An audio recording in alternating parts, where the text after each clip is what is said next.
Hi and welcome to another GC Mysteries video, where this time we are delving into the case of Elizabeth Shoaf. Okay, so if you've heard this story, true life story at that before, you won't be surprised, but this is the story of Elizabeth Shoaf, who was a 14-year-old girl from Lugoff in South Carolina. Now, she was being held captive in an underground bunker, which was literally in the woods. Now, she was kidnapped after she got off her school bus on the 6th of September 2006, after Phil York gained her trust by posing as a police officer. He walked her around in the woods until she became disoriented, and then marched her to a hand-dug 15-foot bunker near his trailer home, located within a mile of her own home. Now, once inside, he stripped her naked, or forced Elizabeth to strip naked. He then restrained her with chains and raped her several times a day over the duration of her 10-day captivity.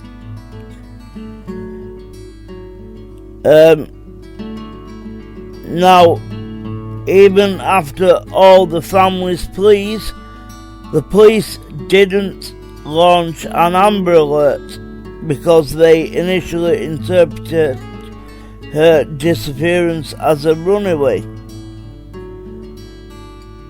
But it was Elizabeth Shoaf's poise and calm while she was held that was considered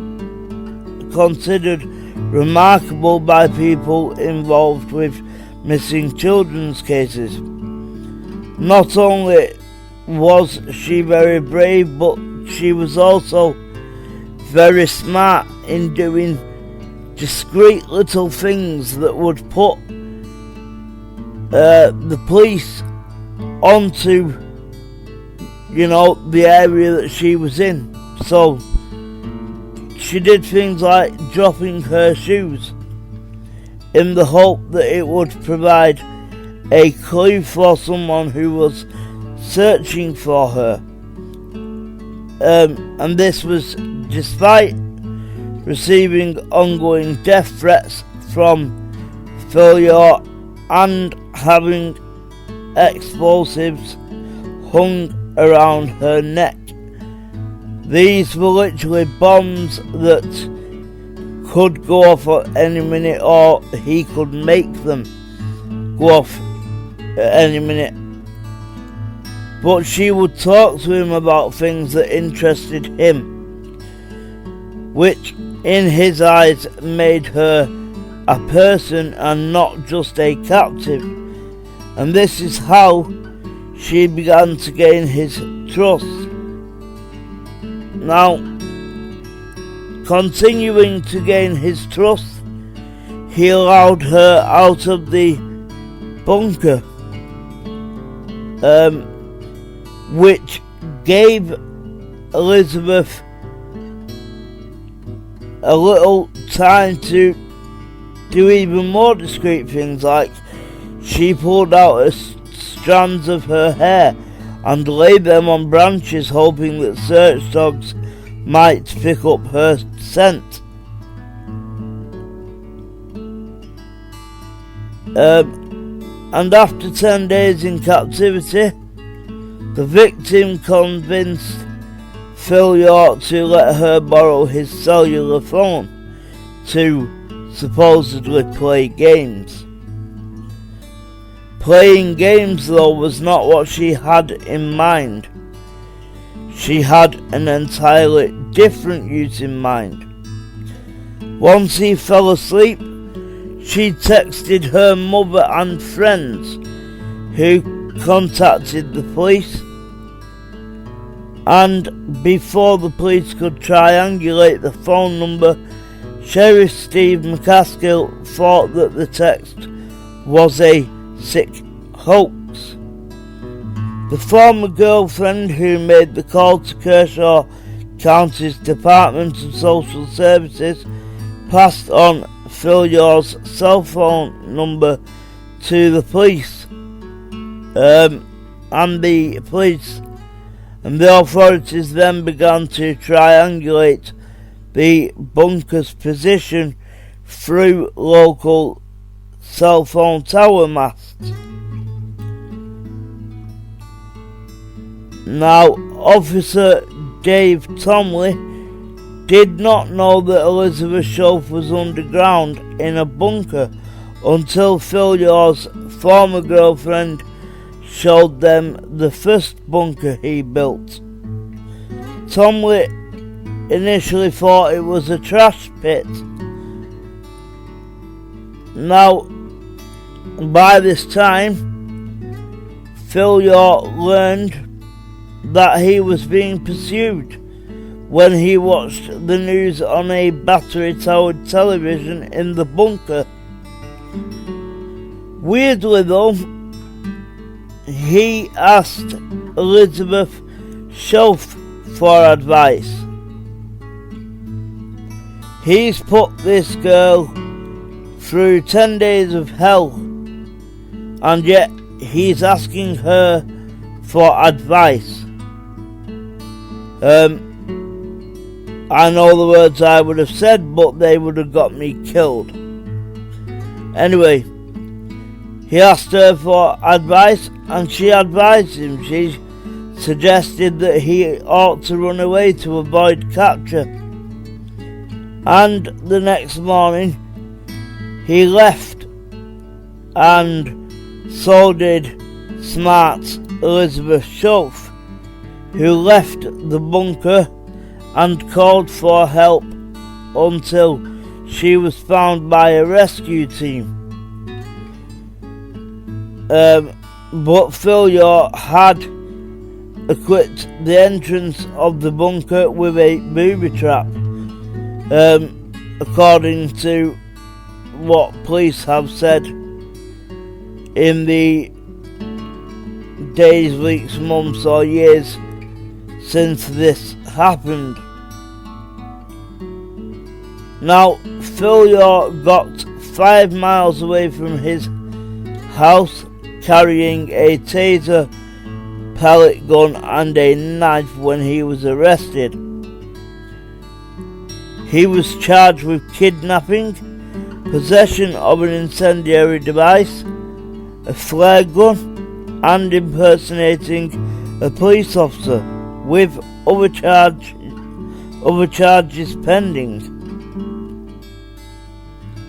Now, the only good thing that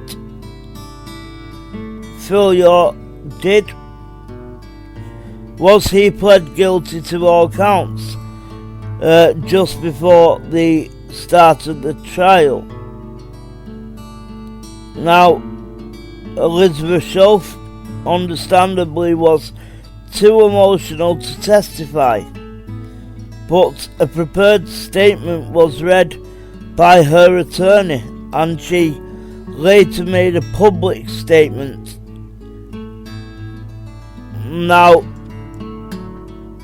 the judge had a very dim view of what he had done. He was not impressed with Vincent Phil Yaw. Saw a very, very, very dim view of the crimes he had committed, and he was sentenced to 421 years in prison without possibility of parole on the 19th of September 2007 by Circuit Judge G. Thomas Cooper. He was given the maximum penalty under South Carolina law and is currently incarcerated at the maximum security unit at Kirkland Correctional Institution. But going back to Elizabeth Shoaf, she later made several media appearances, including a 2008 episode of The Today Show, on which Meredith Vieira did a profile of Shoaf and her family, commenting on her calmness throughout such a horrific event.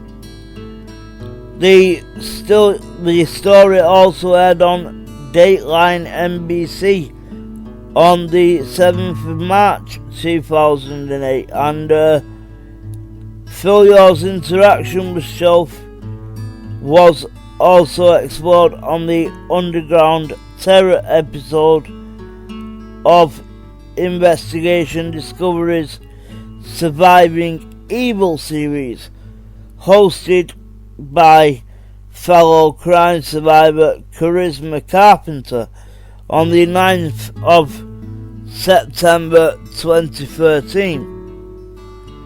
Now, the entire ordeal was dramatized into the Lifetime movie Girl in the Bunker, which premiered on May 28th, 2018.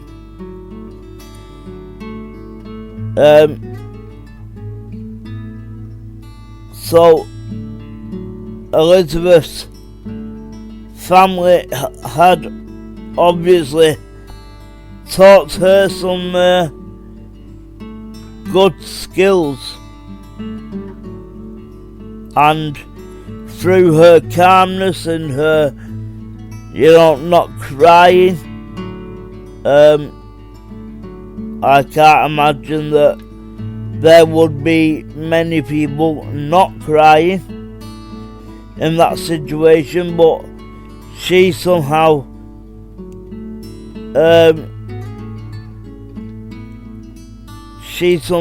didn't cry, and that is basically what got her through the predicament that she was in, because had she cried, had she made a fuss, I've no doubt that he would have killed her there and then. But luckily she kept her cool, and I think more than anything she got into his head. He didn't want to kill someone who he had got so close to, and so he couldn't do it,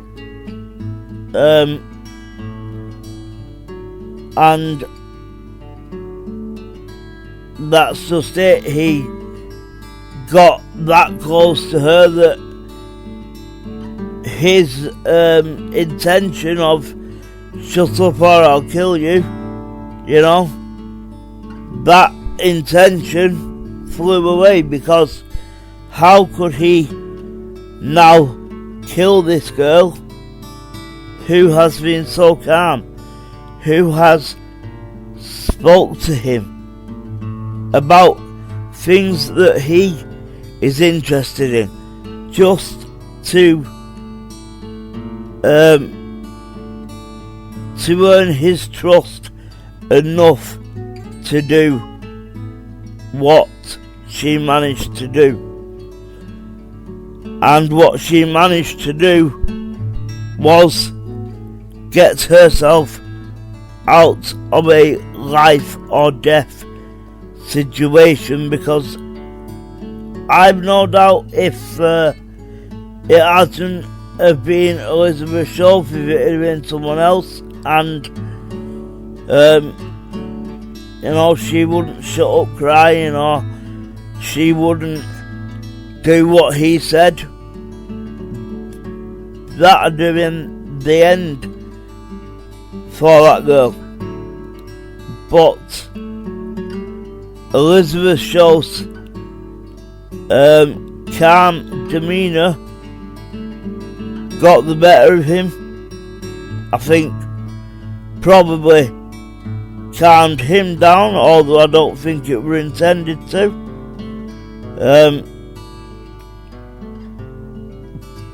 But she got out, so it's a story that started really badly, but it's got a happy ending for us all. Thank you for watching this GC Mysteries video. If you liked it, please like, subscribe and click the notification bell. If you can, support us on Patreon at patreon.com/GC Mysteries. See us on Facebook and Twitter, GC Mysteries, and bye bye for now.